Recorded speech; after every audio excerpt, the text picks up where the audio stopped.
Assalamualaikum warahmatullahi wabarakatuh. Bismillah walhamdulillah. Wassalatu wassalamu ala rasulillah wa ala alihi wa sahbihi wa mawalah. Hadirin dan hadirat kaum muslimin dan muslimat yang berbahagia. Nabi Musa alaihi salam merupakan seorang nabi dan rasul yang termasuk dalam nabi yang ulul azmi, yang banyak mendapat rintangan dan cobaan yang diberikan oleh Allah Subhanahu wa taala, tetapi dihadapinya dengan kesabaran. Yaitu Nabi Musa.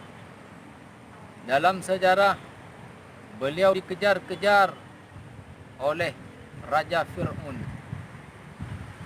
Pada suatu hari Nabi Musa dikejar oleh kelompok Fir'aun dengan bala tentara yang gagah, dengan berkuda dan gajah, sehingga beliau lari ke tepi pantai, yaitu di dekat Laut Merah. Maka dengan mukjizat tongkat di tangannya, perintah malaikat, "Wahai Musa, pukulkan tongkatmu ke dalam air, maka air laut itu akan menjadi jalan supaya kamu bisa melewati sampai dengan selamat ke seberang lautan." Maka mukjizat Nabi Musa adalah salah satu adalah bisa membelah lautan. Sehingga dipukulkan itu, maka Nabi Musa dan orang-orang yang beriman yang mau ikut Nabi Musa selamat sampai ke seberang lautan.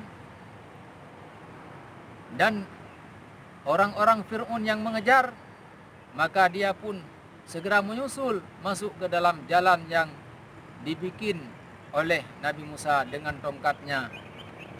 Maka ketika tentara-tentara Fir'aun itu sampai di tengah-tengah lautan, maka Allah menenggelamkan yaitu Raja Fir'aun dan bala tentaranya di dalam Lautan Merah, sehingga dia mati di dalam lautan itu.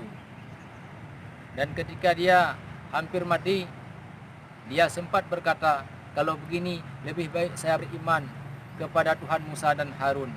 Tetapi Allah tidak bisa menerima lagi taubatnya karena nyawanya sudah sampai di kerongkongan.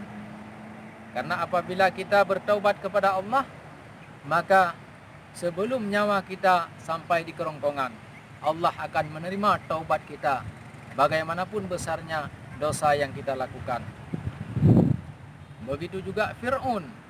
Fir'aun yaitu sebagai bendaharaan.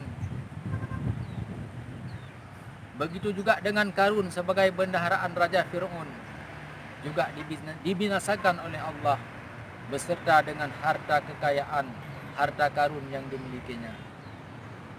Oleh karena itu, kita sebagai manusia dari cerita di atas dapat menjadi contoh teladan bagi kita di dalam kehidupan ini, bahwa kekuasaan yang besar apabila didalangi oleh kesombongan, maka suatu saat akan hancur binasa. Inilah saja sekelumit tentang sejarah kehancuran Raja Fir'aun. Mudah-mudahan ada faedah dan bermanfaatnya kepada kita bersama. Wabillahi taufiq wal hidayah. Assalamualaikum warahmatullahi wabarakatuh.